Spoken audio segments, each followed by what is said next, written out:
Hadirat-Mu nyata di tempat ini. Kuasa-Mu mengalir di tempat ini.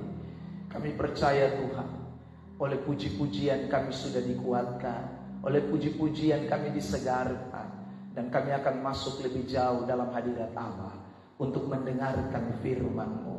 Roh Kudus berkenan terus bekerja untuk menyatakan, menyingkapkan, membukakan setiap rahasia kebenaran. Roh Kudus terus bekerja, ambil alih seluruh hidup kami, hati pikiran kami, supaya kami tidak kehilangan konsentrasi untuk fokus mendengarkan apa yang menjadi pesan-pesan Tuhan pada pagi hari ini.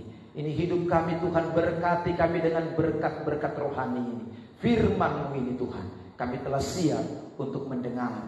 Di dalam nama Tuhan Yesus Kristus kami berdoa. Semua kita yang siap diberkati, bersama saya kita katakan amin. Tepuk tangan yang terbaik, silakan duduk. Tuhan berkati kita sekalian. Baik Bapak Ibu Saudara yang terkasih di dalam Tuhan Yesus Kristus, minggu ini kita sudah masuk di minggu yang pertama ya, di dalam merayakan hari Adventus atau hari-hari menyambut kedatangan Tuhan Yesus, yaitu namanya Adventus dari bahasa Latin. Saudara yang terkasih dalam Tuhan, dan karena itulah saya akan berbicara seputaran tentang Natal ya. Kedatangan Tuhan Yesus yang pertama itu disebut Natal. Ini yang akan menjadi sorotan khotbah pada kesempatan pagi hari ini dan beberapa minggu ke depan. Bapak Ibu Saudara yang terkasih, ayat yang akan kita perhatikan pada pagi hari ini terambil dari Injil Matius pasal 4 ayat yang ke-12 sampai dengan ayat yang ke-17. Matius pasal 4 ayat yang ke-12 hingga ayat yang ke-17. Saya mengajak kita semua akan membacakan teks-teks ini secara bergantian atau bersahut-sahutan. Bapak Mama Bapak Saudara sekalian, ayat yang genap ganjil, saya akan membacakan ayat yang genap terlebih dahulu. Sekali lagi, Injil Matius pasal yang ke-4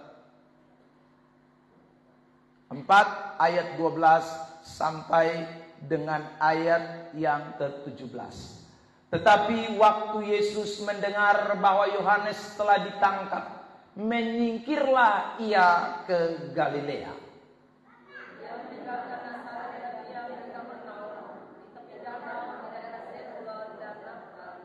Supaya genaplah firman yang disampaikan oleh Nabi Yesaya.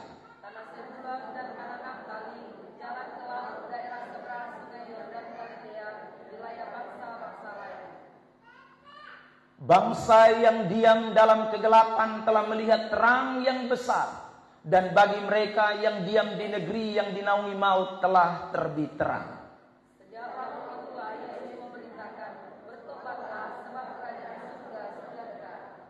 Saudara yang terkasih di dalam Tuhan Yesus Kristus, dari teks pembacaan pada pagi hari ini, saya memberikan tema atau judul yang akan kita perhatikan adalah The Heavenly Light atau cahaya sorgawi. Saudara yang terkasih dalam Tuhan Yesus Kristus, kenapa saya memberikan tema cahaya sorgawi atau The Heavenly Light?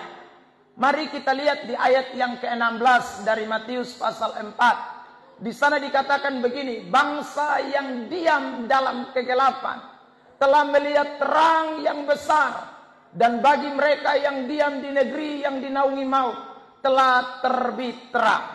Kata terang besar, terang yang ditulis dengan huruf T, didahului dengan huruf T besar, meskipun ada di tengah. Biasanya kalau kata ada di tengah itu tidak boleh huruf besar. Tetapi kalau ditulis dengan huruf besar, itu berarti itu menunjuk kepada sesuatu yang spesial.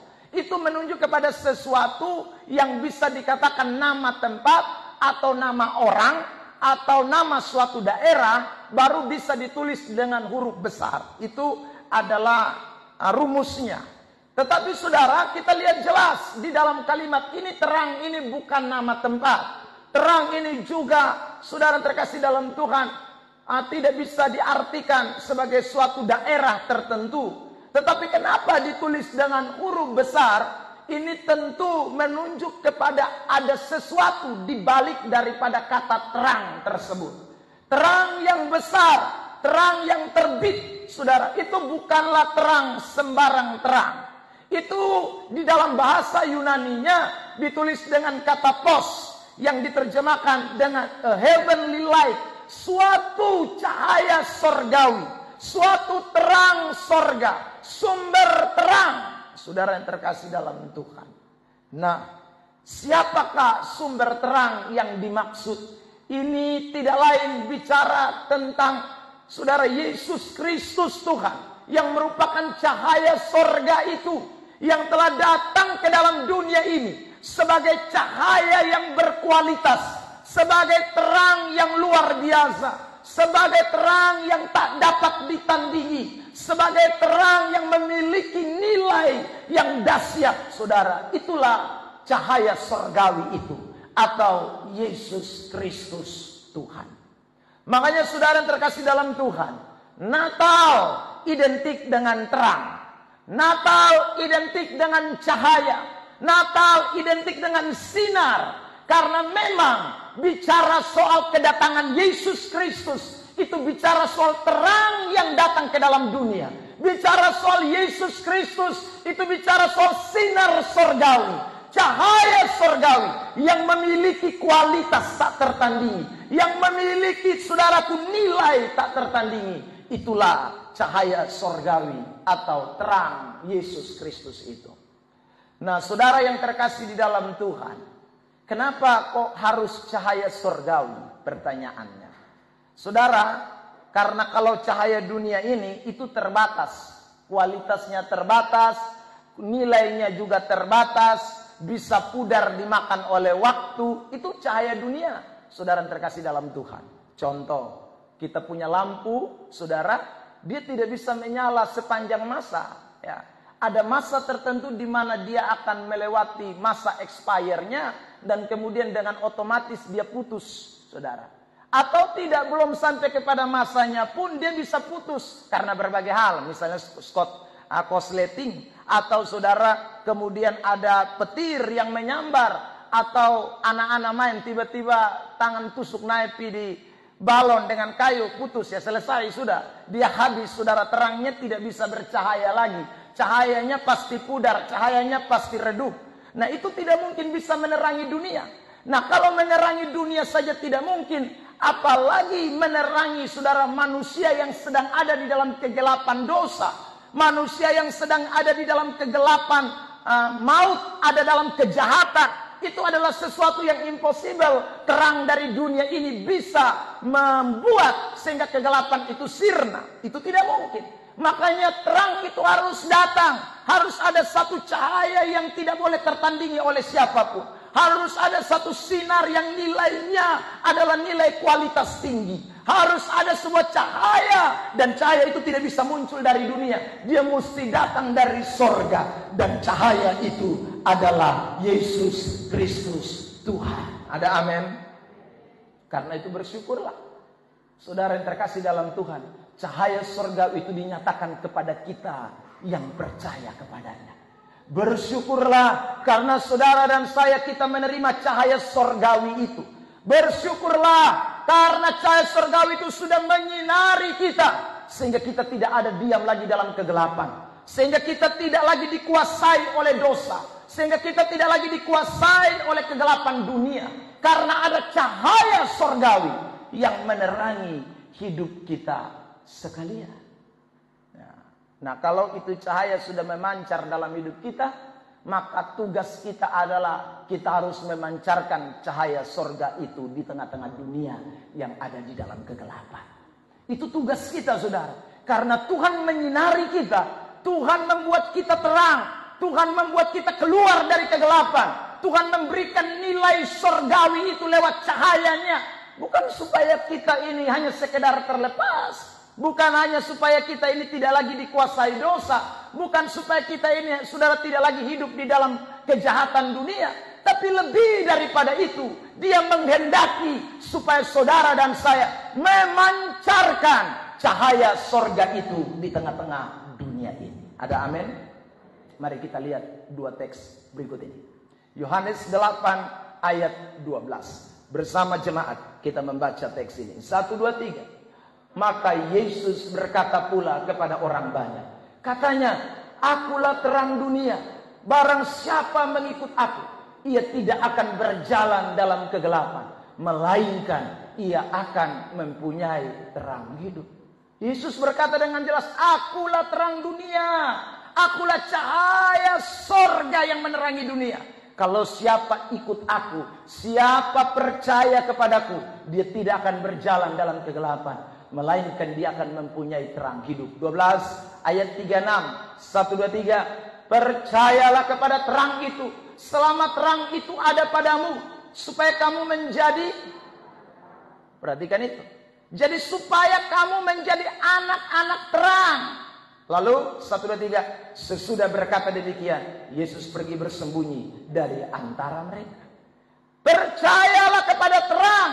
Kita diterangi supaya kita menjadi anak-anak terang. Itu kata firman. Jadi tidak mungkin, saudara, orang Kristen yang sudah disinari dengan the heavenly light atau cahaya sorgawi, dia tidak memancarkan terang. Itu mustahil. Itu impossible, saudara. Karena dia sudah menjadi anak terang.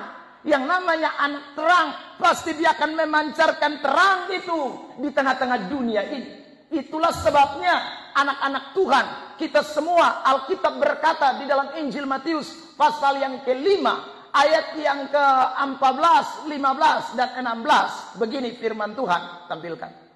Injil Matius pasal yang ke-5 ayat yang ke-14 mulai ya 15 dan 16 berkata begini. Perhatikan teks ini, saudaraku. Matius 5 ayat 14, 15 dan 16.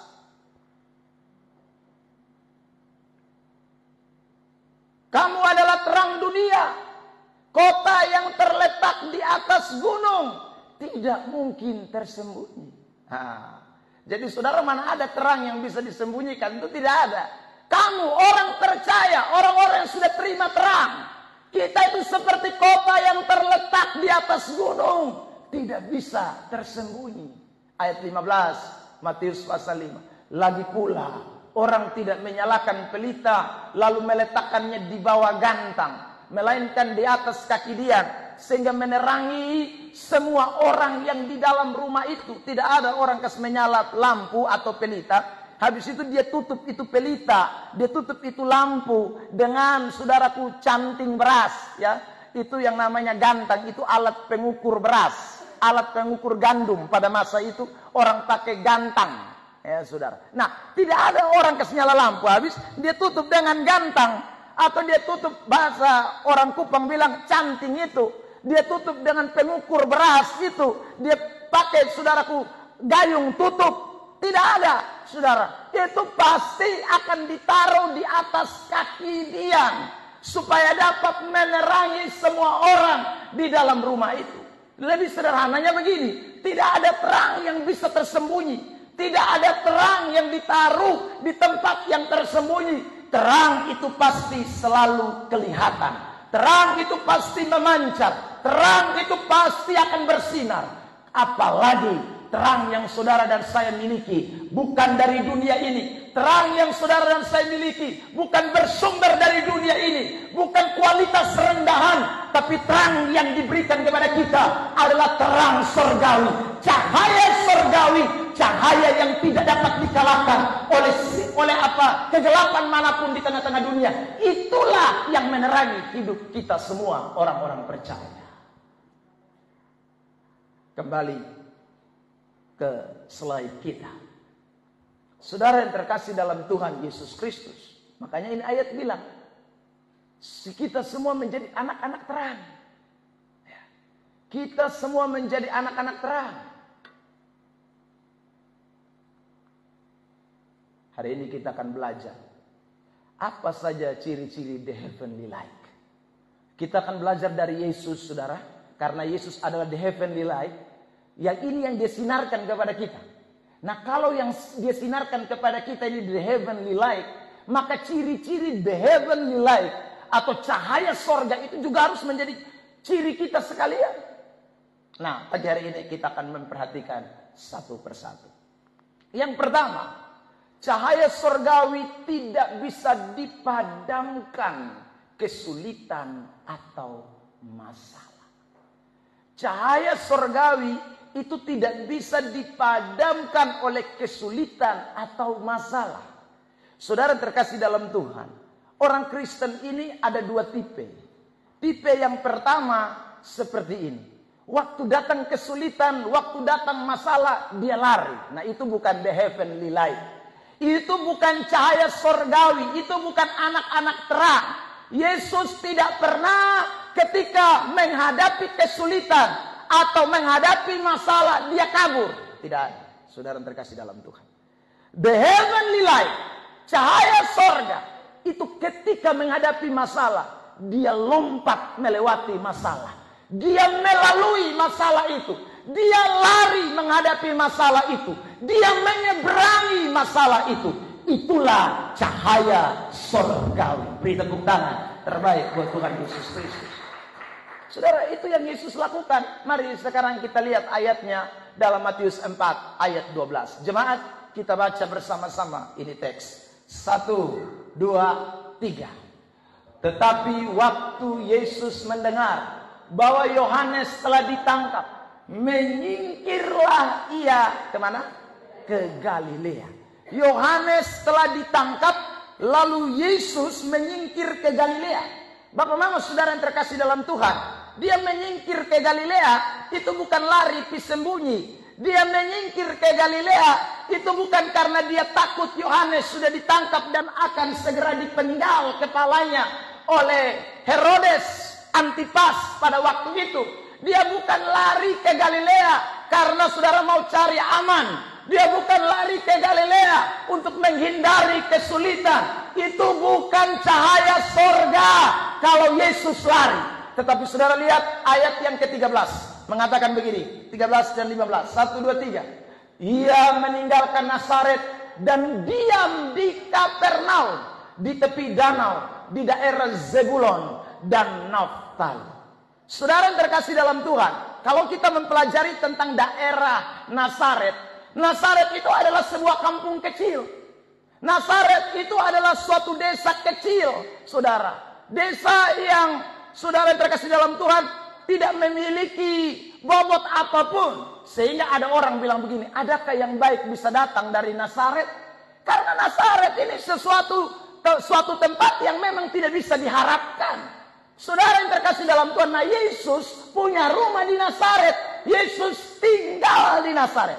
Sementara Kapernaum itu daerah penghasil, daerah industri, daerah yang dekat dengan Danau Galilea. Danau Galilea itu mata pencarian banyak orang pada masa itu. Dan saudara, ekonomi orang-orang di Kapernaum itu cukup baik. Ini artinya saudara, di Kapernaum ada tinggal begitu banyak orang. Bukan hanya suku Zebulon dan bukan hanya suku Naftali. Lihat ayat 15. Perhatikan. 1, 2, 3. Tanah Zebulon dan tanah Naftali. Jalan ke laut. Daerah seberang sungai Yordan Galilea. Wilayah bangsa-bangsa lain. Jadi di Kapernaum ini tinggal banyak bangsa. Bukan hanya saja satu suku bangsa. Bukan hanya saja ada suku Zebulon dan Naftali, orang-orang Israel saja, bukan. Tapi ada begitu banyak bangsa-bangsa ada di wilayah Galilea, sungai Yordan, di daerah seputaran Danau Genesaret atau Danau Galilea itu, di daerah Kapernaum. Saudara yang terkasih dalam Tuhan. Nah, sekarang coba kita bermain logika, analisa. Saudara, lalu dikejar-kejar Kan Yohanes ditangkap ini karena memberitakan tentang Yesus. Yohanes ini ditangkap, Yohanes Pembaptis ditangkap itu karena datang dan menyuarakan tentang Kristus yang akan datang. Nah, saudara yang terkasih dalam Tuhan, seharusnya Yesus takut dan jangan keluar dari sarang dong. Seharusnya Yesus takut dan sembunyi saja di Nazaret. Karena kalau dia berani keluar dari Nazaret menunjukkan dirinya, itu berat. Saudara, selesai Yohanes Pembaptis, pasti dia juga akan ditangkap. Dan itu fakta. Tapi Yesus tidak pernah cari aman. Itu cahaya surgawi. Itu terang. Itu yang namanya the heaven light. Saudara yang terkasih dalam Tuhan Yesus Kristus. Ya, Yohanes Pembaptis ditangkap untuk dibunuh. Ya, ini masalah bagi Yesus. Karena Yohanes Pembaptis menjadi pembuka jalan bagi Yesus. Kok dia berani keluar? Saudara yang terkasih dalam Tuhan, cari mati dia pun nama. Ya. Apalagi ini Herodes Antipasnya, orang yang bunuh orang tidak mau tahu. Ya. Ini orang jahat. Saudara yang terkasih dalam Tuhan. Tetapi itulah cahaya terang. Yesus tidak takut. Justru masalah yang datang itu membuat Yesus membuat terobosan-terobosan. Yesus kembali ke berani sekali untuk tampil. Bahkan dia bukan main-main. Dia tidak sembunyi-sembunyi lagi. Dia nyata-nyata. Perhatikan terobosan apa saja yang Yesus lakukan. Yang pertama, Yesus mulai bentuk tim pelayanan. Dia turun ke Danau Galilea. Lalu kemudian dia panggil murid-murid di Danau Galilea itu. Dia mulai bentuk tim pelayanan 12 rasul. Itu setelah dia lari keluar dari Nazaret. Ketika dia keluar dari persembunyian, cahayanya mulai menerangi. Saudara, dimulai dari dia membentuk tim pelayanan. Dari Matius 4 ayat 18 sampai 22. Setelah dia bentuk tim pelayanan, habis itu dia bikin apa? Diam-diam? Tidak. Dia tambah void.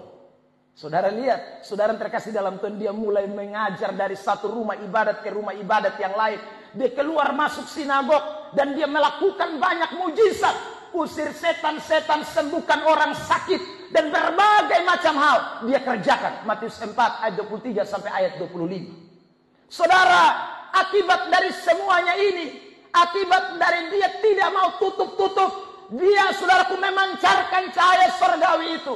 Alkitab berkata, Matius 14 ayat 1. 1 dan 3. Pada masa itu sampailah berita-berita tentang Yesus kepada Herodes, raja wilayah mampus. Saudara yang terkasih dalam Tuhan. Ya. Tapi itulah the heavenly light. Itulah cahaya sorga. Saudara. Kalau cahaya bukan cahaya sorga. Cahaya apa? Cahaya Indonesia, cahaya Afghanistan, cahaya Amerika atau cahaya NTT. Saudara yang terkasih dalam Tuhan. Mungkin ketika menghadapi kesulitan begini, siapa mau berani lagi? Cukup berhenti sudah. Ya. Tapi Yesus justru tambah gila-gilaan. Dia malah bentuk tim pelayanan. Wah, Yohanes sudah ditangkap. Ini saya tidak boleh berhenti. Saya mesti bentuk tim pelayanan. Saudara yang terkasih dalam, panggillah rasul-rasul. Setelah panggil rasul-rasul, mulai poe mengajar, melakukan banyak mujizat. Mulai keluar masuk tanpa ibadah. Beritakan Injil. Sembuhkan orang sakit, usir setan. Dan berita itu akhirnya didengar juga oleh Herodes. Sehingga kalau saudara baca Matius 14, Herodes kaget. Yohanes Pembaptis kita supenggal di pung kepala. Kok ini ada satu baru yang muncul?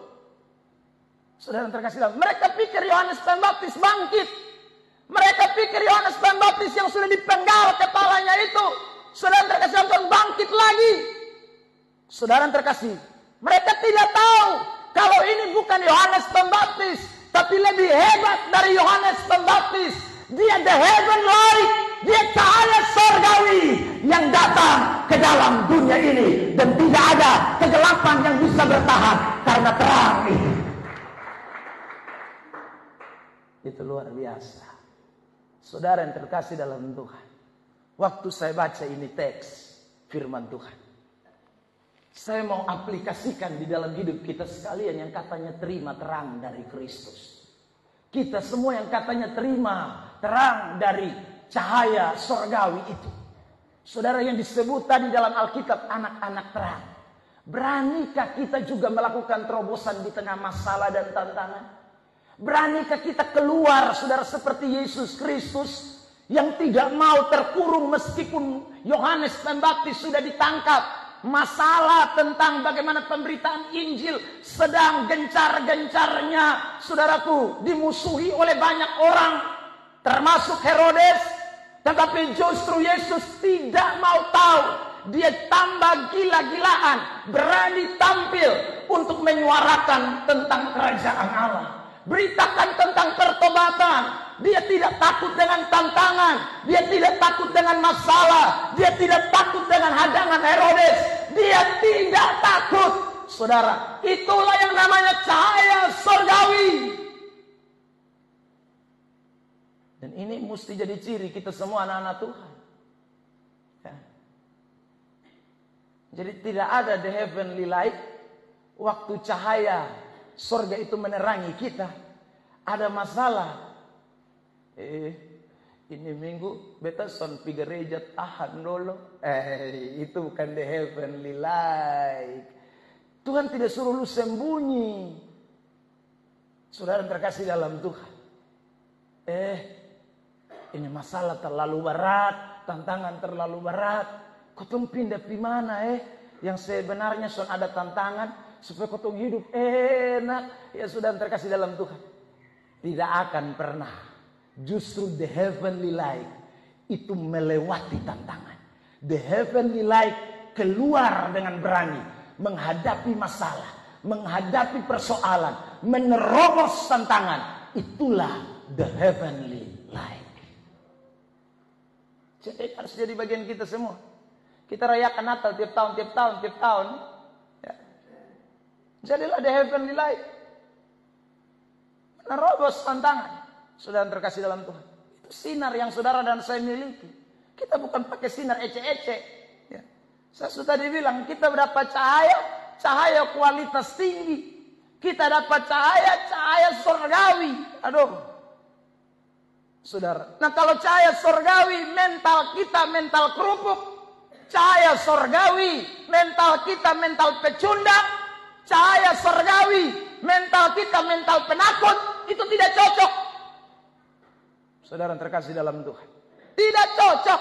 Cahaya surgawi itu membuat orang berani melakukan terobosan di tengah masalah, di tengah tantangan.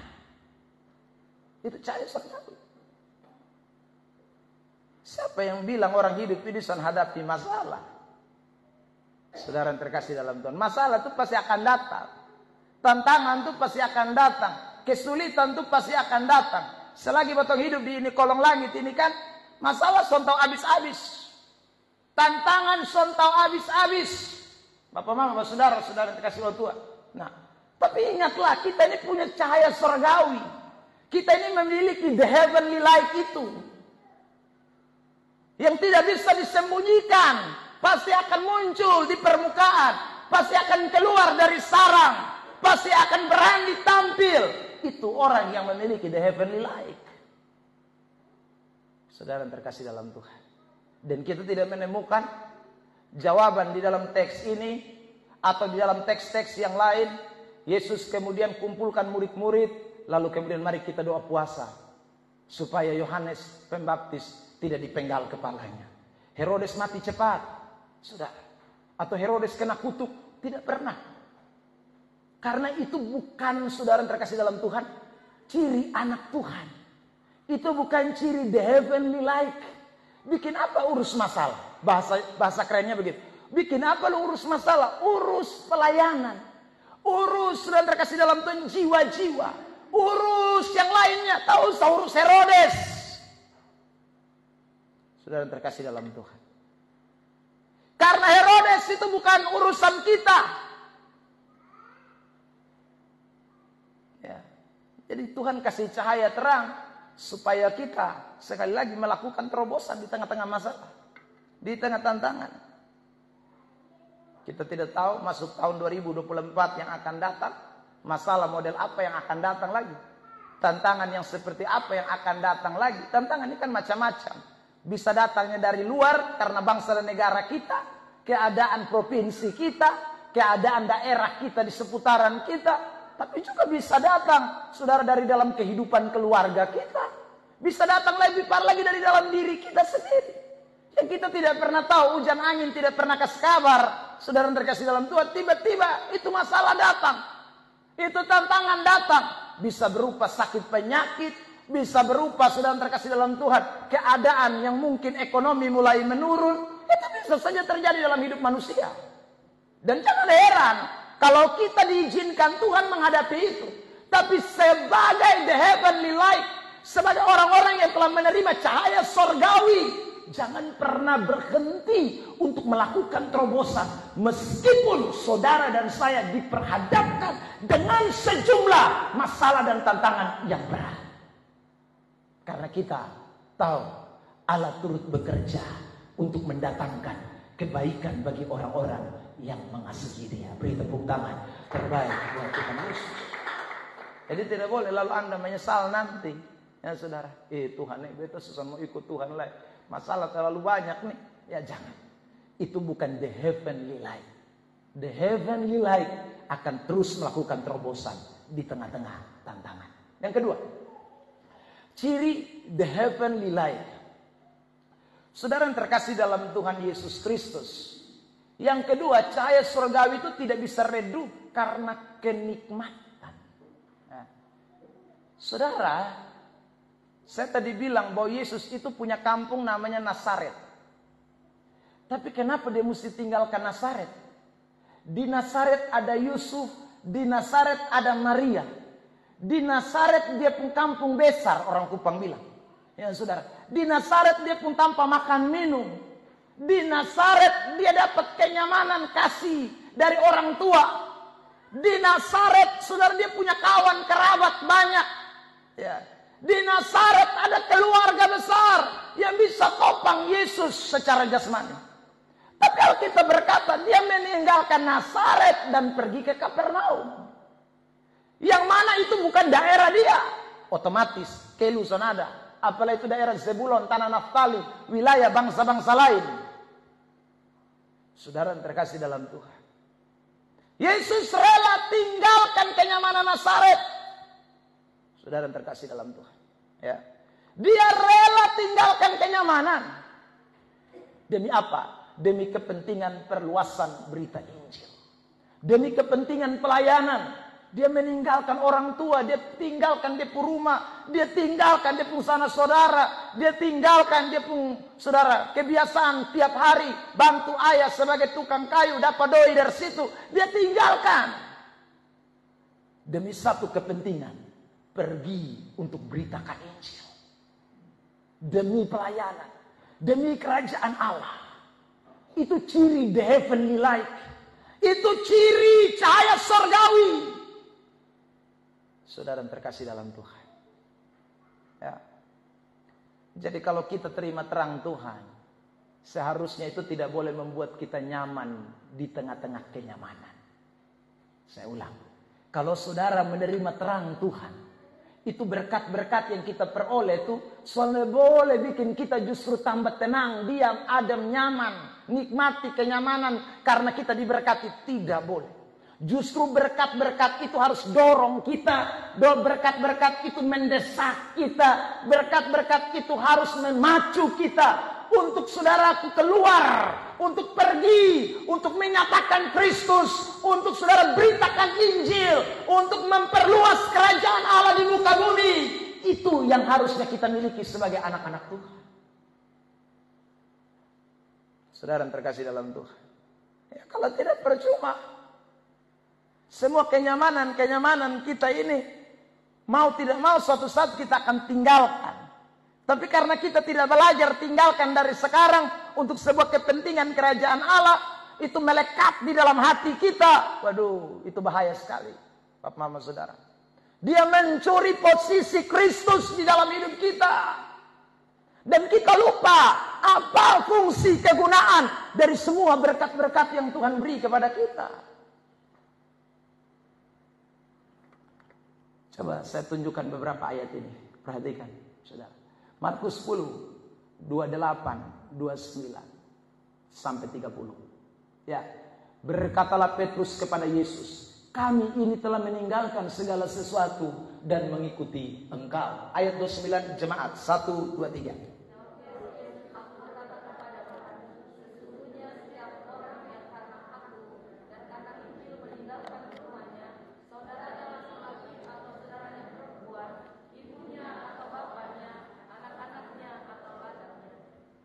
Ayat 30 jemaat sama-sama 1, 2, 3. Orang itu sekarang pada masa ini juga akan menerima kembali 100 kali lipat rumah, saudara laki-laki, saudara perempuan, ibu, anak, dan ladang, sekalipun disertai berbagai penganiayaan. Dan pada zaman yang akan datang, ia akan menerima hidup yang kekal. Jadi waktu kita tinggalkan, kita bukan hilang. Waktu kita tinggalkan kenyamanan, waktu kita tinggalkan hal-hal yang saudaraku membuat kita tidak bisa bergerak itu.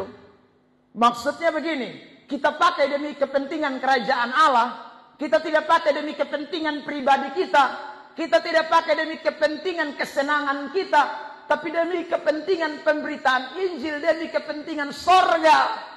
Saudara yang terkasih dalam Tuhan, ini ayat bilang, pada masa ini juga kamu akan menerima kembali 100 kali lipat. Dan pada masa yang akan datang, saudara yang terkasih dalam Tuhan, itu ayat bilang hidup yang kekal. Waktu Yesus di Kapernaum, kita tidak pernah tahu Yesus tidur di mana ya.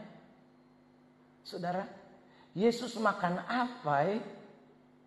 Ya saudara yang terkasih dalam Tuhan, Yesus dapat doi dari mana ya? Kan itu bukan di daerah.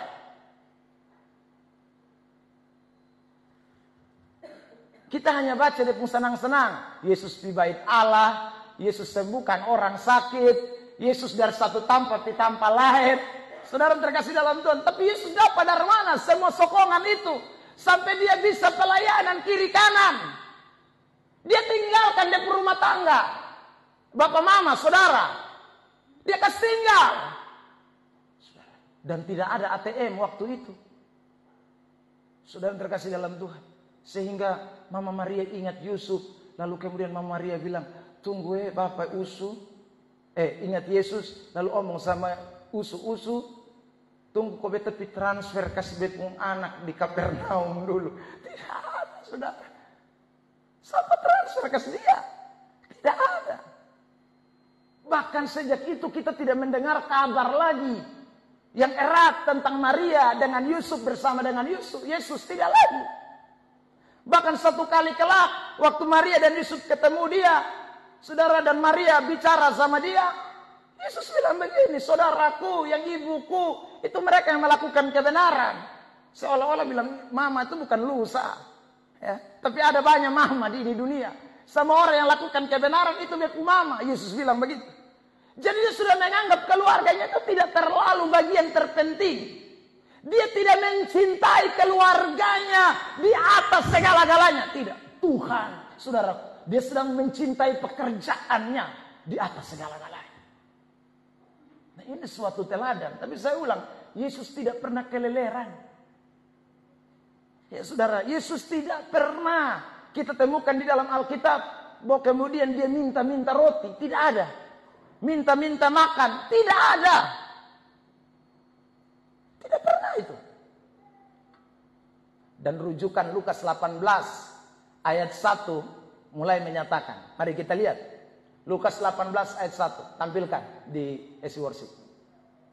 Lukas 18 ayat 1. Saudara yang terkasih dalam Tuhan. Jadi Tuhan itu punya janji firman tuh ya dan amin itu mulai dari Yesus Kristus. Bukan baru kita sekarang. Dari Yesus Kristus. Yesus mengatakan suatu perumpamaan. Lukas 8, bukan 18. Lukas 8. Lukas 8 mulai ayat 1. Tidak lama sesudah itu, Yesus berjalan berkeliling dari kota ke kota dan dari desa ke desa, memberitakan Injil kerajaan Allah. Ke-12 muridnya bersama-sama dengan dia. Perhatikan ayat yang kedua, teks.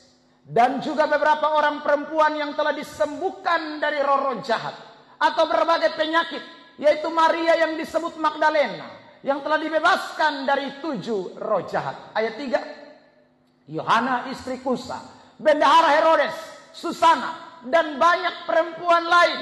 Perempuan-perempuan ini melayani rombongan itu dengan kekayaan mereka. Jadi saudara lihat Yesus kurang? Tidak kurang. Memang ada saat di mana saudara terkasih dalam Tuhan, Yesus juga bikin mujizat karena tidak ada sesuatu lagi pada murid-murid. Mungkin karena Susana, perempuan-perempuan yang disembuhkan oleh Tuhan ini mungkin lagi kesibukan sehingga tidak bisa ikut pelayanan Yesus, saudara, sehingga tidak ada yang menyokong. Tapi Yesus bisa bikin mujizat dari 5 roti 2 ikan, dia kasih makan 5.000 orang. Saudara terkasih dalam Tuhan, dia bikin mujizat ketika mereka sudah lapar dan kemudian saudara mereka tidak mendapatkan makanan. Ya. Mereka mengalami mujizat demi mujizat.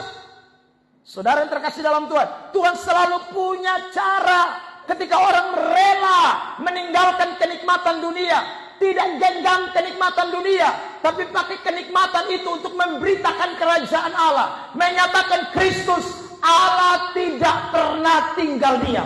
Orang-orang seperti ini akan terus diberkati oleh Tuhan dalam segala perkara, karena mereka telah rela meninggalkan kenikmatan demi kepentingan kerajaan Allah. Beri tepuk tangan terbaik buat Tuhan Yesus Kristus. Makanya Bapak Mama, Bapak Saudara, kalau Tuhan berkati kita, jangan pernah lupa. Ya, kalau Tuhan berkati kita, mari saudara yang terkasih dalam Tuhan, keluar dari kenyamanan itu, mulai pikir kerajaan Allah. Apa yang saya mesti buat dengan kerajaan Allah? Jangan nikmati Nazaret terus. Jangan nikmati kenyamanan di situ. Nanti kita akhirnya tidur di situ. Kita akhirnya pikir kita pun diri. Kita hanya pikir saudara terkasih dalam Tuhan, kita pun kenikmatan. Dan ini Alkitab katakan seperti orang kaya yang bodoh. Lukas 12. Perhatikan ini ayat. Saudara terkasih dalam Tuhan, mulai ayat yang ke-19, perhatikan. Lukas 12, ayat yang ke-19. Sesudah itu aku akan berkata kepada jiwaku, jiwaku, ada padamu banyak barang, tertimbun untuk bertahun-tahun lamanya. Beristirahatlah, makanlah, minumlah, dan bersenang-senanglah. Dia tidak mau keluar dari dia punya kenyamanan. Dia bilang, semuanya uang nih, bikin apa lagi? Ya saudara, tahu saya pikir pusing, pikir pelayanan, pikir pemberitaan Injil. Tahu saya duduk mau makan santai-santai, bobo, ya nikmati hidup, mau pasiar-pasiar. Pokoknya mau tahu nikmati saya. Alkitab bilang apa? 19:20 sekarang. Lukas 12. Tetapi firman Allah kepada, hai engkau orang bodoh, pada malam ini juga jiwamu akan diambil daripadamu. Dan apa yang telah kau sediakan? Untuk siapakah itu nanti? Itu bodoh mati.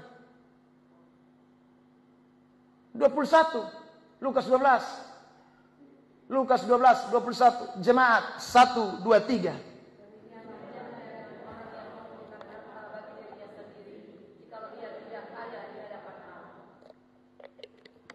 Itu orang bodoh.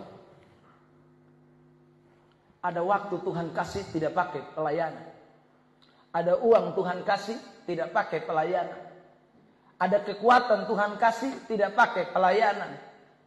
Ada apa lagi saudara? Pikiran, hikmat, ide, kepintaran Tuhan kasih, tidak pakai pelayanan. Dia pakai untuk bepu diri sah. Saudara, beta pun kekuatan, dia mau pakai untuk bepu diri. Orang seperti ini saudara terkasih dalam Tuhan, Alkitab bilang ini lu bodoh.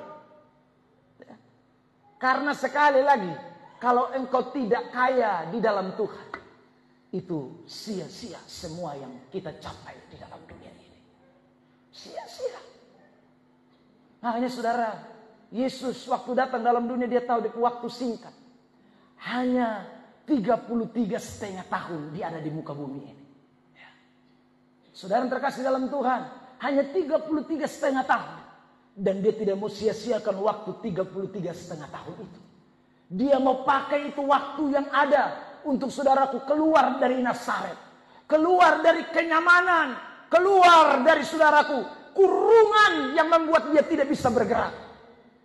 Kenikmatan dia harus tinggalkan. Ciri seperti ini sudah mulai dari dia umur 12 tahun kan? Waktu mereka pergi bait suci, di tengah kerumunan orang banyak, Yesus tiba-tiba hilang. Alkitab bilang. Saudara terkasih dalam Tuhan, Cek punya cek. Waktu ada dalam gereja. Duduk bersama para rabi-rabi Yahudi. Saudara, sedang belajar kitab Taurat umur 12 tahun. Dia sudah beri, dia punya hidup untuk Tuhan. Dia sudah memberikan hidupnya. Saudara yang terkasih dalam Tuhan. Ini penting buat kita semua anak-anak Tuhan. Ya. Jangan jadi orang Kristen yang tidak bisa memancarkan terang. Hanya karena terang itu sudah mulai redup dengan kenikmatan dunia. Jangan buat terang itu menjadi sinarnya tidak keluar. Karena saudara kenikmatan dunia. Hari Selasa kemarin saya khotbah di Amazing Grace dalam ibadah kaum pria. Di Amazing Grace. Selesai rapat jam 7 langsung lari ke Amazing Grace. Lalu kemudian saya beritakan Injil di sana. Dalam khotbah saya, saudara, ada kesaksian dari ketua kaum pria di Amazing Grace. Ketua kaum pria Amazing Grace ini bilang begini. Dulu beta pun keadaan nih susah sekali. Mau makan saya susah. Ya saudara. Tapi kami berdoa dan Tuhan bawa kami keluar dari itu kesusahan. Sekarang saudara terkasih dalam Tuhan. Dia bilang, saya sudah diberkati tapi saya tambah susah. Saya bilang, kok saya diberkati tambah susah? Iya, karena dulu susah. Tapi saudaraku masih bisa rajin doa, rajin baca Alkitab, pergi gereja itu tidak susah. Sekarang susah. Karena apa? Pekerjaan terlalu banyak. Saudara. Sampai kadang-kadang dia bilang, saya doa Tuhan jangan kasih beta terlalu sibuk. Tapi beta semua lupa Tuhan ini. Saudara, dan dia rasa seperti tidak mulai nyaman. Karena sudah terkasih dalam Tuhan. Sebentar dia bilang, saya terbang di Flores. Sebentar terbang, pi Atambua. Terbang kiri, terbang kanan, saudara. Pulang capek. Sudah terkasih dalam Tuhan. Lalu dia pikir nanti semuanya ini untuk apa? Dalam kesaksian dia bilang begitu. Yang saya bawa pi sana, pi kemari, saya dapat ini, dapat itu. Saudara. Dari gelar S1 sampai gelar doktor. Ya. Tapi dia berpikir seperti Lukas 12 ini. Hai nanti ini harta, pikir apa ini? Kalau saya tidak dekat Tuhan. Kalau saya tidak beri hidup saya kepada pelayanan. Kalau saya tidak memberikan sumbangsi saya dalam pelayanan pekerjaan Tuhan. Dia pikir. Saudara. Padahal. Saudara terkasih dalam Tuhan, dia bukan tidak melayani. Dia juga melayani, tapi dia rasa kayak waktu untuk Tuhan itu tidak terlalu banyak. Mereka ini tahun dalam kesaksian pelayanan pria Amazing Grace. Mereka kunjungan KKR ke Rutan. Ya, saudara, kemudian ada beberapa pelayanan KKR lain di Keset Nana Soe. Ya. Mereka pergi KKR bersama pendeta Mel. Saudara terkasih, mereka masih melakukan pelayanan itu. Tapi juga dia merasa bahwa ini tidak semaksimal apa yang saya bisa beri kepada Tuhan. Dan dia mulai berpikir nanti semua harta ini untuk apa kalau saya tidak dekat dengan Tuhan. Saudara, saya rasa waktu dia bersaksi dan menguatkan semua kaum pria yang hadir. Saudara terkasih dalam Tuhan. Bahwa memang tidak ada apapun di dalam dunia ini yang kita bisa bawa pulang. Kalau Tuhan kasih kita kenikmatan dunia, jangan lupa. Saudara, untuk kita keluar dan menyatakan Kristus dengan semua kapasitas yang Tuhan beri kepada kita. Makanya Lukas pasal yang ke-19. Saudara tahu itu kepala pemungut cukai yang namanya Sakeus kan. Waktu dia ketemu Yesus tuh dia bilang, Tuhan ini harta semua dia kasih Tuhan. Ya. Setengah bagian bagi ke seorang miskin. Ya. Yang beta peras kasih kembali 4 kali lipat. Karena dia rasa ini harta mau bikin apa? Kalau saya pakai buat pelayanan, bagi pekerjaan Tuhan, untuk apa kaya jadi sia-sia semua? Makanya mulai pikir hari ini. Kalau terang Kristus itu adalah hidup saudara, saya yakin saudara tidak bisa tenang dengan sekali lagi semua berkat yang Tuhan kasih sama kita. Justru itu berkat itu bikin mendesaki Tuhan. Saya mesti bikin apa ini tahun? Saya mesti bikin apa bagi pelayanan pekerjaan Tuhan? Saya mesti lakukan apa? Saudara terkasih, itu kita mesti pikir. Kalau kita memiliki itu, saya pastikan ada cahaya sorga yang menerangi hati Bapak Ibu Saudara sekalian. Dan saya bersyukur saudara, Anda mulai berpikir, itu satu bagian dalam pekerjaan Tuhan, satu bagian dari pelayanan pekerjaan Allah yang kita mau lakukan bagi pekerjaan Tuhan. Ya, saya melihat saudara memiliki hati itu, dan hati seperti ini tidak boleh padam. Yang sudah memiliki hati seperti ini, terus kobarkan. Saudara terkasih dalam Tuhan. Ya toh. Saya juga tidak pernah pikir kalau saudara mau bantu para janda-janda nanti. Saya tidak pernah pikir. Tapi kan saudara tahu bahwa itu Tuhan yang menyatakan cahaya itu dalam diri saudara. Saudara mulai berpikir bukan hanya untuk diri saudara dan saya sendiri, tapi berpikir bagi banyak orang demi kepentingan kerajaan Allah. Saudara yang terkasih, minggu lalu Pak Alex datang dan bilang, Bapak, semua itu sumbangan suara. Saya juga kaget, itu dari mana datang? Ya sudah, aku nggak tanya, yang pasti Tuhan yang menyinari. Amin. Ya sudah, hati seperti ini tidak boleh terpadamkan. Hati seperti ini harus dipertahankan. Itu tanda bahwa cahaya dalam diri saudara tidak redup. Cahaya dalam diri saudara sedang bersinar. Itu tandanya. Tapi saya ulang, kalau kita mulai tidak berpikir soal pekerjaan Tuhan, itu tanda bahwa sebenarnya the heavenly light, cahaya sorga sudah padam, sudah redup, sumati setengah. Itu bahasa yang saya pakai. Mungkin kita bukan orang-orang kaya, kita bukan saudara orang yang bergelimpangan harta, tapi itu bukan tolak ukurnya, saudara. Yang menjadi tolak ukur itu hati yang diterangi dengan kemurahan Allah. Itu yang saudara harus miliki, itu yang kita harus miliki, saudara. Tema gereja tahun ini adalah GSJA relevan. Saudara, itu tema nasional yang kita pakai. GSJA relevan itu artinya GSJA itu, saudara yang terkasih dalam Tuhan, menjadi gereja yang bisa menjangkau ya pada masa sekarang ini. Ya. Saudara yang terkasih dalam, jadi bukan gereja hanya mikir diri sendiri. Bukan gereja yang hanya pikir keinginan-keinginan kita sendiri. Pikir banyak hal. Pikir banyak pelayanan, pikir saudara terkasih dalam Tuhan. Itu tanda bahwa Tuhan masih menyinari kita. Karena Tuhan pun ciri seperti itu. Saudara terkasih dalam Tuhan. Itu ciri pelayanan, ciri anak-anak terang sorga. Memancar dalam hidup kita. 2024 kita mesti lebih maksimal. 2024 kita harus lebih luar biasa. Kemarin saya tanya Ibu Pendeta Sarah. Saya bilang, Karmana, mulai cakar ayam kau belum? Ya. Dia bilang, Bapak belum. Kalau sudah jangan lupa info, kami ada utang tuh. Ya sudah bilang, Bapak tapi dong suka pengen mau KKR lagi. Ya sudah, jadi kita nanti siap-siap mau KKR lagi di Gemit itu. Ya. Pokoknya dia bilang, penanggung jawab bilang, habis Pak Pendeta, Pamel. Pak Pendeta, Pamel. Dong su bilang, tiap tahun kita main fight terus di sana.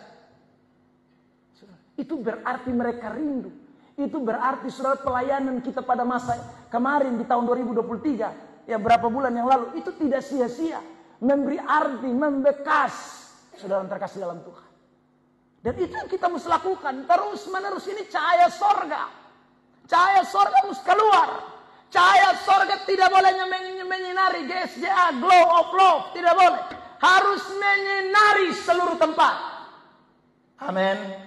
Siap? Amin. Siap? Beri dulu tepuk tangan yang terbaik buat Tuhan Yesus Kristus. Saudara yang terkasih dalam Tuhan. Kumpulan arisan kami, arisan. Saudara Khaumeni Boniku. Ya itu kepengen sekali kita pelayanan dan mereka tuh kepengen. Saudara yang terkasih dalam Tuhan. Makanya kemarin kita bikin KKR di Oematanunu. Mereka rindu saudara. Nah ini orang-orang karena di Bolok semua. Di Kuan Heung, Ngitneo. Pak Sila, Pak Seo, tanya terus kapan KKR di ini gereja. Sudah terkasih dalam Tuhan. Kepengen. Meskipun mereka ada di gereja lain, tapi mereka merasakan dampak dari sinar kemuliaan yang bercahaya dalam diri saudara dan saya. Nah, itu kita tidak boleh redupkan itu cahaya karena kenikmatan. Kita tidak boleh redupkan itu cahaya. Biarkan itu cahaya terpancar, bersinar terus untuk kemuliaan bagi nama Tuhan. Ada amin? Kembali ke slide kita. Jadi itu ingat baik-baik. Itulah the heavenly light. The heavenly light. Dan ini tahun kita pasti banyak sekali hal yang kita pikirkan. Kemarin saya superbaiki ini speaker dong semua. Saudara yang terkasih dalam Tuhan, beberapa bulan kan kita tidak bisa pakai speaker, lighting tidak menyala. Saudara semua kita sudah perbaiki. Kita bergumul. Kemarin orang tawar saya gitar bass bersama efeknya. Gitar orang Korea punya bilang yang harganya belasan juta, saudara. Tapi anak Tuhan tuh bilang, Bapak ini tak bisa 4 juta sampai kasih. Bilang tunggu dulu ya sudah. Nah itu gitar bukan kayak kotompung gitar yang basambung kiri kanan. Jadi satu kayu dari depan ujung sampai ujung. Jadi sana ada sambungan. Depung harga itu sekitar belasan juta, saudara. Ya, saya bilang nanti saya kasih tahu Mel supaya berdoa. Kan dia yang main bass tuh. Itu sudah berdoalah. Saya tujuan cari efek gitar ini, saudara. Keliling. Cari efek gitar, efek gitar pun mahal juga apa kabar. Paling murah 600.000, saudara. Nah itu juga yang dia pun tombol hanya 2, 3. Saya pikir lain. Jadi saya belum beli efek gitar. Keliling cari, sondap. Sudah tahu tidak apa lagi. Ini bass. Ya saudara. Saya cari efek gitar. Kalau ada ini supaya sapung Ana Stefania itu dia melodi nyong kan tambah efek lagi itu tambah keren itu ya saudara. Ya, pasti ini doa kita mesti beli ya sebelum Natal tanggal 15 kita mesti ada itu efek gitar itu. Saudara yang terkasih dalam Tuhan. Berdoalah. Kita punya planning yang banyak untuk pekerjaan Tuhan. Tapi jangan pikir, saudara, namanya Tuhan pun pelayanan. Ya, pikir saja untuk pekerjaan Tuhan. Tuhan pasti buka jalan. Tuhan pasti akan campur tangan. Tuhan pasti akan bela. Dan semuanya pasti akan terjadi. Jadi saudara terkasih dalam Tuhan, doa sungguh-sungguh. Yang pikir yang penting itu, mesti ada otak untuk pekerjaan Tuhan. Kalau sana ada otak untuk pekerjaan Tuhan, Tuhan mau kasih berkat dari mana? Ya. Kau mesti pikir dulu, Tuhan beta mau ini, beta mau itu, beta mau bikin begini, beta mau pis itu. Mesti pikir, baru nanti Tuhan bekerja. Tuhan buka jalan. Tuhan lakukan perkara yang kita tidak bisa lakukan. Tapi kalau kita hanya pikir sini, nah mau bikin ke mana? Tuhan mau berbuat berkat ke mana? Soalnya bisa. Mesti pikir keluar. Tuhan pasti akan campur tangan. Ya saudara. Ya lanjut. Mari kita perhatikan. Selanjutnya, jadi the heavenly light menjadikan kita orang yang berani meninggalkan kenyamanan demi Kristus dan demi pemberitaan Injil. Yang ketiga, ciri the heavenly light itu adalah memberitakan pertobatan. Saudara lihat ayat ini. Matius 4 ayat 17, jemaat 1, 2, 3. Sejak waktu itulah Yesus memberitakan bertobatlah. Sebab kerajaan sorga sudah dekat. Jadi saudara waktu terang itu bersinar di tanah Zebulon, di Naftali, di daerah Kapernaum, wilayah bangsa-bangsa lain. Ayat 16 tadi bilang. Sejak itu Yesus mulai memberitakan bertobatlah sebab kerajaan sorga sudah dekat. Saudara yang terkasih dalam Tuhan, ketika kita bicara soal berita pertobatan, itu tidak lepas daripada berita yang membongkar dosa. Saudara yang terkasih dalam Tuhan. Jadi Yesus mulai ngomong ini tentang dosa, dia fight semua. Ya, saudara, nanti saudara bisa lihat ini teks-teks sebentar kita baca. Lukas 12 ayat 2 sampai 4, Kisah 8 ayat 22 dan 20, 2 Timotius 4 ayat 2, 2 Korintus 7 ayat 8 sampai 10 dan seterusnya. Berita pertobatan itu tidak bisa lepas dari yang namanya bongkar dosa. Tidak bisa. Nah kalau soalnya bongkar dosa, bagaimana orang mau bertobat? Dosa harus dinyatakan dulu. Pertobatan itu hanya bisa terjadi kalau sekali lagi dosa dinyatakan. Makanya berita pertobatan itu pasti. Tidak bisa tidak. Dosa pasti akan dibongkar. Itu the heavenly light. Saudara yang terkasih dalam Tuhan.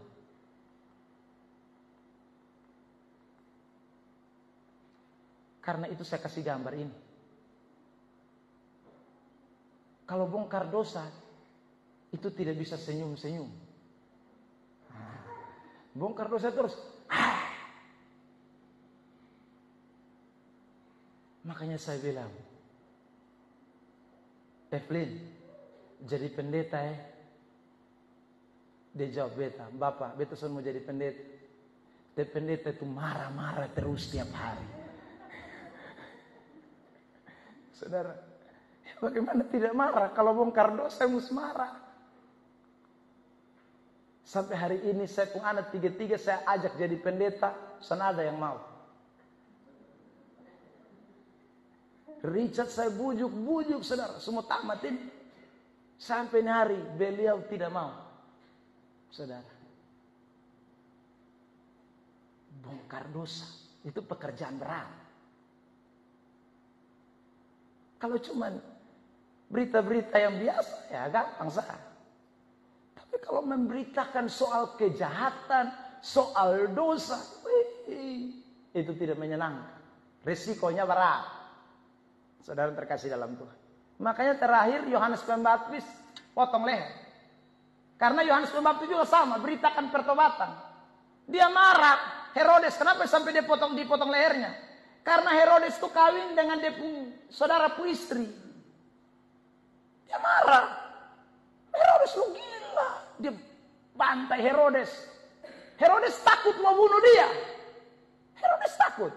Alkitab memberi catatan. Tidak mau bunuh, hanya tangkap penjara. Tapi suatu hari Herodes bikin pesta. Karena Herodias ulang tahun. Ya tuh saudara. Lalu kemudian saudaraku dalam acara ulang tahun itu Herodes mabok. Herodes Antipas. Mabok. Lalu Herodes bilang begini. Apa saja yang kau minta, saya akan kabulkan. Nah, ini kan mampu ada jengkel ini. Dan Yohanes Pembaptis yang gara-gara Yohanes Pembaptis pokoknya main omong terus. Jangan kawin dengan orang istri. Saudara terkasih dalam Tuhan. Wah, Herodias ambil kesempatan. Dia kasih tahu, dia minta kepala Yohanes Pembaptis. Saudara, sebenarnya Alkitab bilang Herodes Antipas tidak mau. Tapi saudaraku, dengan rasa terpaksa. Karena dia sudah bilang, minta apa saja. Akhirnya Yohanes Pembaptis pun kepala dipotong dan ditaruh di talam. Dan dibawa sebagai hadiah ulang tahun si Herodias. Saudara yang terkasih dalam Tuhan, bongkar dosa itu efek tidak baik. Yesus disalibkan gara-gara bongkar dosa. Paulus dipenjara bola-balik karena bongkar dosa. Saudara yang terkasih, Petrus disalibkan kepala ke bawah, kaki ke atas karena bongkar dosa. Siapa lagi? Thomas diseret dengan kereta berkuda di India sampai mati karena bongkar dosa. Dan semua rasul-rasul, termasuk anak rohaninya Rasul Yohanes yang namanya Polikarpus, digoreng. Saudara, sampai mati karena bongkar dosa. Tidak ada keenakan bagi orang yang suka membongkar dosa. Saudara siap?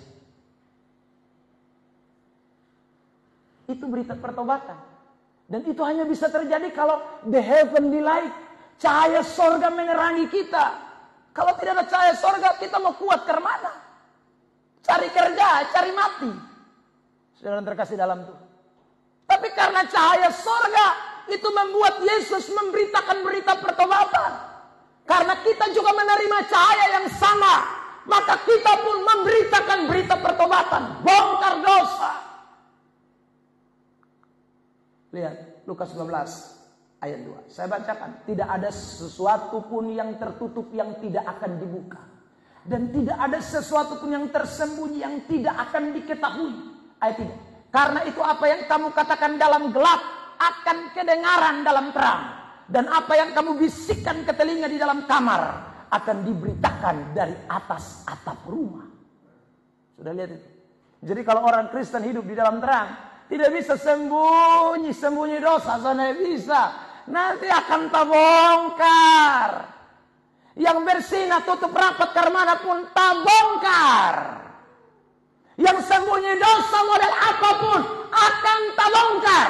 Karena terang akan membukakan segala dosa. Amin. Jadi jangan bermain. Sedang terkasih dalam Tuhan. Ada orang suka sembunyi-sembunyi di gelap. Bermain di dalam kegelapan. Sedang terkasih dalam Tuhan. Jangan pikir nanti sontak bongkar. Saat-saat pasti akan terbongkar. Yang namanya dosa. Dosa itu pasti akan terbongkar. Karena berita pertobatan ini sedang dikumandangkan di mana-mana. Berita pertobatan itu sedang dinyatakan di mana-mana.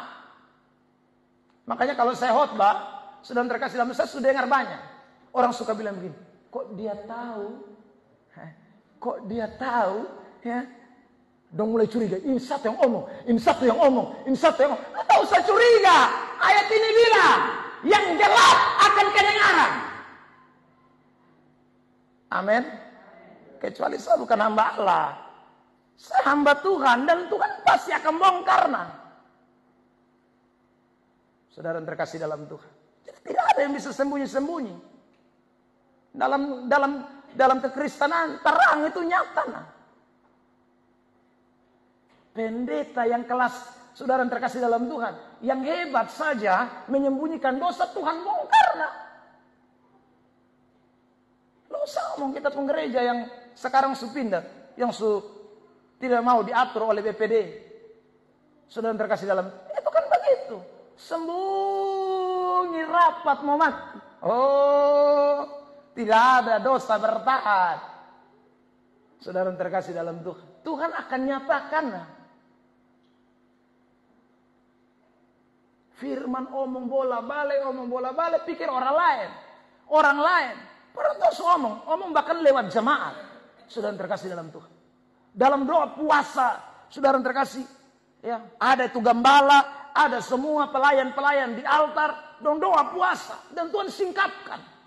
Tuhan bilang altar lompor, altar lagi gelap. Saudara terkasih dalam Tuhan.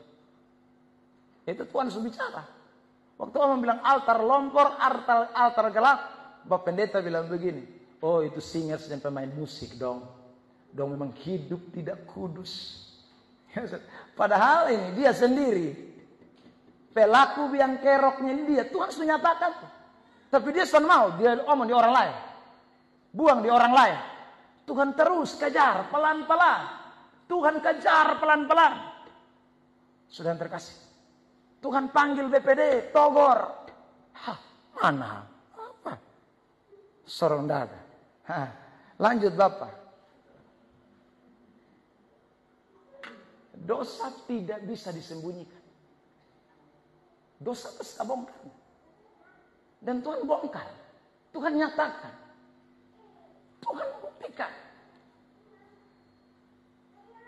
Saudara bantu doa. Karena kita sudah tinggal tunggu putusan dari polisi sana. Kan berkas-berkas semua kita sudah kasih masuk. Bantu doa. Karena perkara tuh gedung. Ya. Itu milik GSJA. Saudara terkasih dalam Tuhan. Tapi Pak John masih kasih kesempatan. Kasih tahu sama pengacara, kasih surat dia. Namanya kita hati, mas hati kasih. Kalau dia tidak mau masuk, tidak mau urus lanjut pengadilan, keluar doi banyak, saudara terkasih dalam Tuhan, serahkan saja dengan baik-baik. Tapi kalau tidak mau, lanjut. Saudara terkasih dalam Tuhan. Dosa tidak bisa disembunyikan. Makanya anak-anak Tuhan, marilah. Saudara. Sungguh-sungguh. Kita ini kan anak-anak terang. Hidup dalam terang. Dosa-dosa itu mesti bongkar. Jangan suka hidup dalam dosa. Ayat 4. Aku berkata kepadamu, hai sahabat-sahabatku, janganlah kamu takut terhadap mereka yang dapat membunuh tubuh dan kemudian tidak dapat berbuat apa-apa lagi. Kadang-kadang kita tutup dosa itu karena kita takut mati. Kita sedang terkasih dalam Tuhan. Takut omong dosa, bongkar dosa itu karena kita takut nanti dimusuhi. Ayat itu bilang, jangan takut terhadap manusia yang hanya bisa bunuh tubuh, tapi tidak bisa buat apa-apa. Saudara yang terkasih dalam, kenapa takut? Tembak-tembaklah. Bunuh sudah. Kok mati justru apa? Tapi lu sana bisa bunuh roh yang ada di dalam diri. Cahaya terang yang ada dalam diri. Anak-anak terang tidak bisa. Makanya sudah lihat Yohanes Pembaptis dipenggal, Yesus muncul. Yesus disalibkan, rasul-rasul muncul. Saudara, rasul-rasul mati binasa semua. Muncul saudaraku, para bapak-bapak gereja mula-mula. Bapak-bapak gereja mati semua. Muncul lagi saudaraku. Sampai hari ini Injil, cahaya terang Kristus tidak bisa dipadamkan oleh apapun. Meskipun dosa dibongkar terus menerus. Beri tepuk tangan terbaik. Saudara yang terkasih dalam, jangan pernah pikir. Ada orang yang bilang, jangan omong begitu, nanti jamaat lari habis. Lari di mana? Saudara yang terkasih dalam Tuhan, yang penting kita menyatakan kebenaran. Saudara yang terkasih dalam Tuhan, Kisah 8 ayat 22. Jadi bertobatlah dari kejahatan. Lihat, kata bertobat itu disandingkan dengan jahat, itu dosa. Lu pun kejahatan tuh bertobat sudah. Kisah 8 tuh omong apa? Saudara, omong orang-orang yang memakai kuasa nama Tuhan, tapi sebenarnya mereka tidak memakai kuasa nama Tuhan, tapi pakai kuasa setan. Pakai kuasa untuk mencari uang. Saudara, Paulus tampil bilang bertobat dari lupung kejahatan. Saudara terkasih dalam Tuhan, lihat lagi Kisah 8 ayat 20. Tapi Petrus berkata kepada, binasalah kiranya uangmu itu bersama dengan engkau, karena engkau menyangka bahwa engkau dapat membeli karunia Allah dengan uang. Dia omong kerasin. Lu mati dan lu puang. Kalau pakai bahasa kupang. Itu bukan main gila. Omong di muka, lu mati dan lu puang. Bersama dan lu puang, lu mati binasa. Kalau lu sama bertobat.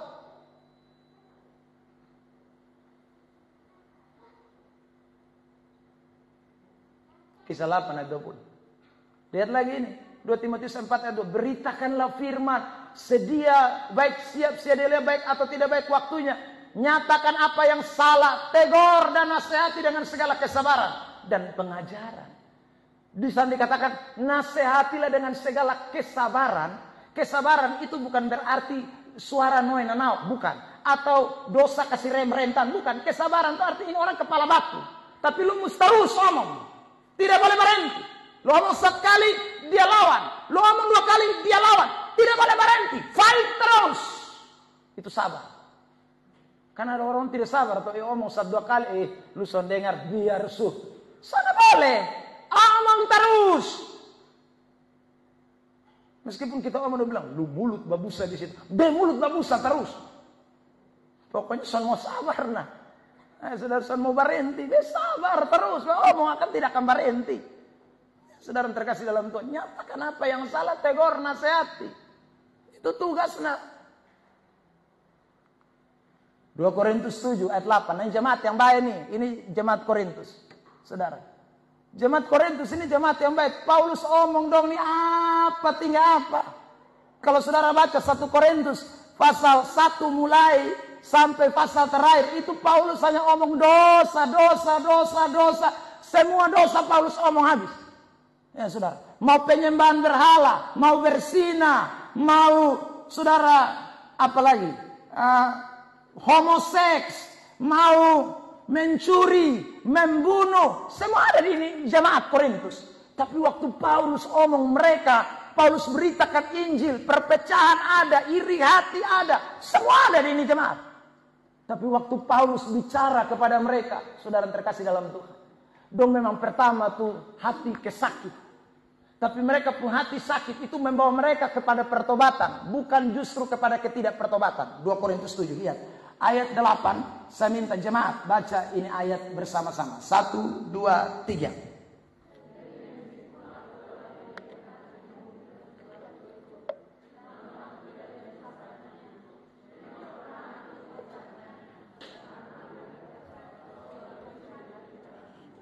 Surat itu menyedihkan hatimu. Kendati pun untuk seketika saja lamanya. Jadi itu surat yang pertama yang tadi saya omong. Sakit hati. Jemaat dengar nih sakit hati. Karena Paulus membahas ini terlalu keras. Jangan sesat. Ya saudara, kamu sudah merusak bait Allah. Pokoknya itu Paulus membahasa-bahasa di surat yang pertama. Itu bikin jemaat sakit hati. Tapi setelah seketika saja mereka sakit hati, ayat 9 berkata begini. Jemaat 1, 2, 3. Namun sekarang aku bersuka cita. Bukan karena kamu telah berduka cita, melainkan karena duka cita itu membuat kamu bertobat. Sebab duka citamu itu adalah menurut kehendak Allah, sehingga kamu sedikit pun tidak dirugikan oleh karena kamu. Duka cita yang sedih tadi itu bikin kamu bertobat. Waktu Paulus bicara keras, sakit hati. Tapi saudaraku, mereka kemudian bertobat karena berita itu. Ayat 10. 1, 2, 3. Sebab duka cita menurut kehendak Allah menghasilkan pertobatan yang membawa keselamatan. Dan yang tidak akan disesalkan. Tetapi duka cita yang dari dunia ini menghasilkan kematian. Jadi saudara yang terkasih dalam Tuhan, jangan seperti jemaat Galatia. Kalau jemaat Galatia, Paulus omong sama juga, bongkar dosa juga.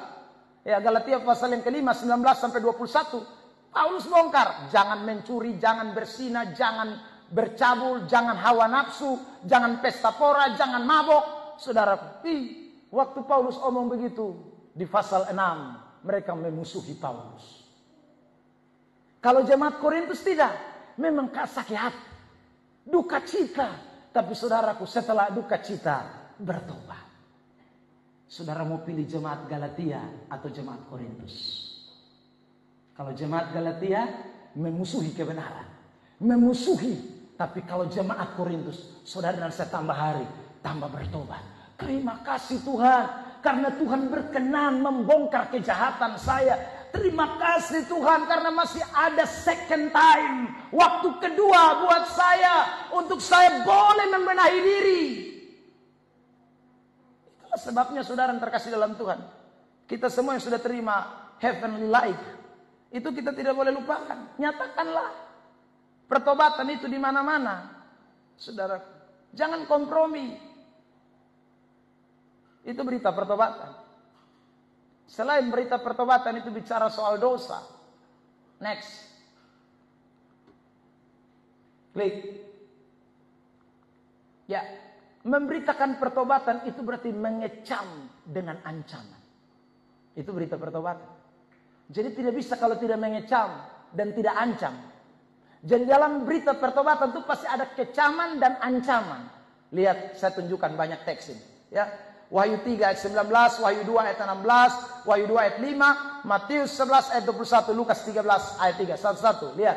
Wahyu 3 ayat 19, 1, 2, 3. Barang siapa ku kasih, ia ku tegur dan bukan hanya togor, tampeleng, hajar. Itu berarti ancaman. Siapa betul sayang? Hok! Tuhan Yesus bilang. Jadi bukan hanya sekedar omong, togor, ancam. Saudara terkasih dalam Tuhan. Ayat 16, Wahyu 2. 1, 2, 3.